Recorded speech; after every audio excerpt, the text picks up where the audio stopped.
साल की किताब, इसका 6वां बाब।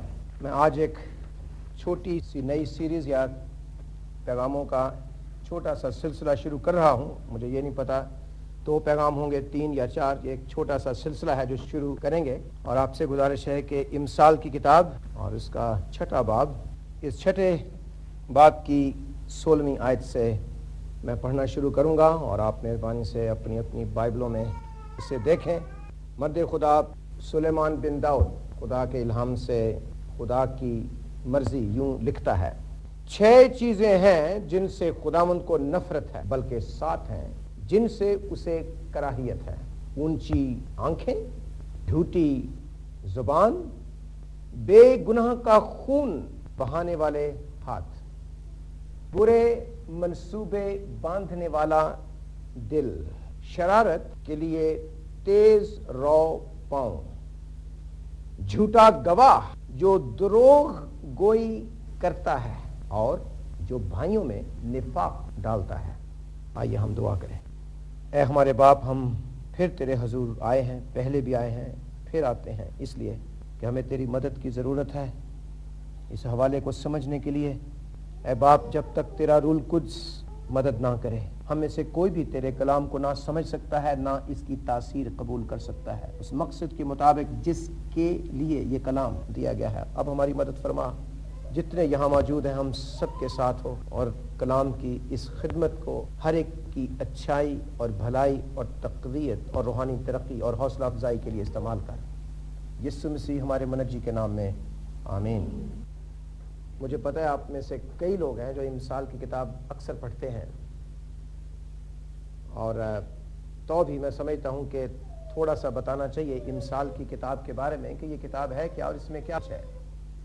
और मेरा नहीं ख्याल कि कोई किताब उर्दू में अभी तक अवेलेबल है जो इमसाल की किताब के बारे में बुनियादी इंफॉर्मेशन देती है।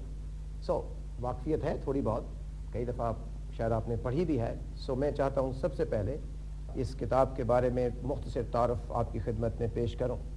सबसे पहले मैं ये कहना चाहता हूँ शुरू ही में कि इस किताब में जो सबसे अहम लफ्ज़ है या कलीदी लफ्ज़, कलीद का मतलब है चाबी, जिससे पूरी किताब खुलती है, जो कलीदी लफ्ज़ है वो है दानाई या हिकमत।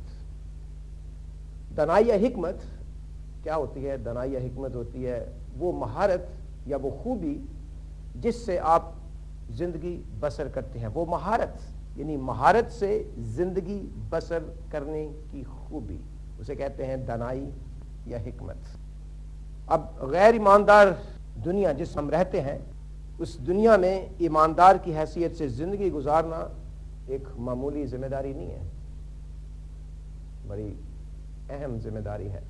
और इमसाल की किताब जो है ये बताती है कि हमने इस गैर ईमानदार माहौल और ज़िंदगी और मुआशरे और दुनिया में कैसे ज़िंदगी गुजारनी है। ये किताब, इस किताब में खुदा अपने लोगों के लिए हम कहेंगे कि तफसीली हदायत या ताकीदें, डिटेल्ड इंस्ट्रक्शंस देता है ताकि उसके लोग कामयाबी से रोज़ाना अमली ज़िंदगी के अमली मामलात से निमट सकें।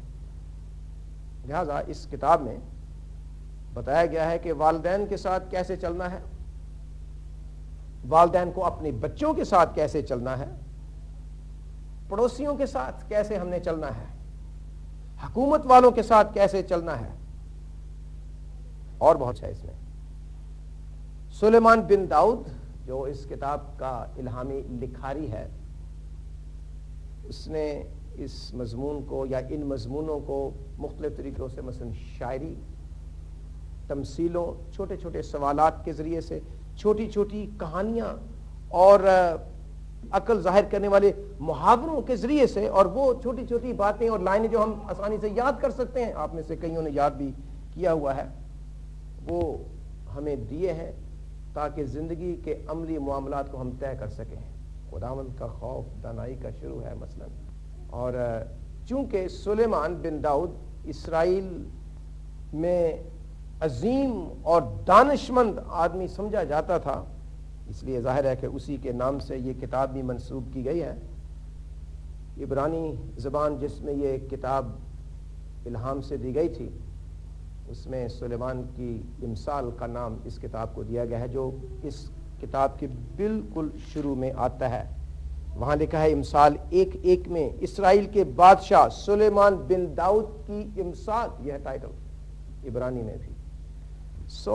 اب ہم آئیں یہ باتیں اپنے یاد میں رکھتے ہوئے 6 باب اور اس کی 16ویں 17ویں 18ویں اور 19ویں آیات. یہاں بتایا گیا ہے کہ وہ باتیں 6 نہیں بلکہ 7.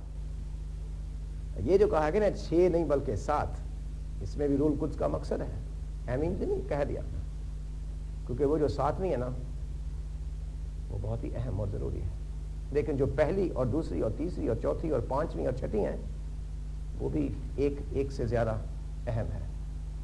جب میں نے اس کو پڑھنا شروع کیا اور اس پر غور کیا، اس کی اسٹڈی میں کر رہا تھا، تو پہلی بات جو ذہن میں آئی وہ یہ ہے کہ ہم انسان سمجھتے ہیں کہ خدا بھی ہماری طرح ہے. تو خدا کو ہم نے اپنی آنکھوں سے نہیں دیکھا. ہم جانتے ہیں خدا جانتا ہے، سوچتا ہے، سمجھتا ہے، محبت کرتا ہے، اس کو غصہ بھی آتا ہے، اور یہ سارا کچھ جو ہم سمجھنے لگتے ہیں کہ انسان یا ہم کہ خدا بالکل میری طرح ہے. اور ایک خاص بات جس میں ہم سمجھتے ہیں کہ خدا میری طرح ہے، وہ پتہ کیا؟ وہ گناہ کی پرواہ نہیں کرتا. بڑی خوفناک بات ہے، بڑی ڈینجرس بات ہے، خطرناک چیز ہے کہ جس طرح میں گناہ کے بارے میں ڈھیلا ڈھالا ہوں، کوئی نہیں گناہ ہو گیا تو کوئی بات نہیں، اسی طرح خدا بھی ہے. وہ بھی گناہ کے بارے میں بے اعتنائی یا لاپرواہی استعمال کرتا ہے. دیکھیے زبور 50واں، وہاں آپ کو یہ سوچ ملے گی جہاں میں نے پہلی دفعہ اسے دیکھا تھا. 50واں باب اور اس کی آیت ہے 21ویں. یہاں داؤد کا یہ زبور ہے، آصف کے نام سے یہ منسوب کیا گیا ہے. 21ویں آیت، تو نے یہ کام کیے اے خدا اور میں خاموش رہا. 50واں سارے کا سارا زبور پڑھنے والا ہے، اور اس میں بہت سی اور باتیں جن کے ساتھ اس 21ویں آیت کا تعلق ہے. اور یہاں خدا مخاطب ہے، اور 16ویں آیت سے دراصل یہ دھاگا شروع ہوتا ہے. اس کا جو سرا ہے دوسرا وہ 16ویں آیت میں ہے. خیر 21ویں آیت میں خدا کہتا ہے کہ تو نے یہ کام کیا اور میں خاموش رہا.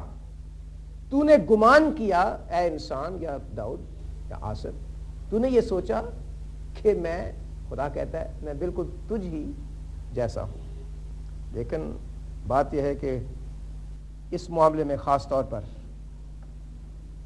کہ چونکہ میں انسان ہونے کی حیثیت سے گناہ کی پرواہ نہیں کرتا، ہم سمجھتے ہیں خدا بھی پرواہ نہیں کرتا.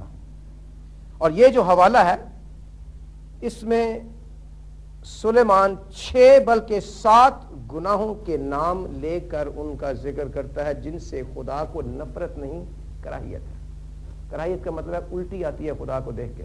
جب آپ بیمار نہیں بھی ہوتے تو بعض چیزیں ہیں جو دیکھ کے، ان کا نام سن کے، ان کا ذکر کوئی کرتا ہے تو دل خراب ہوتا ہے، الٹی آتی ہے.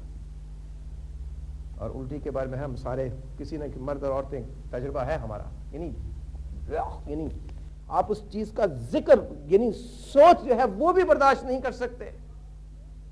اور یہ ہے خدا کے بارے میں لکھا ہے کہ ایسے گناہ ہیں جن کو سوچ کر خدا کو الٹی آتی ہے، خدا کو نفرت ہے ان گناہوں سے.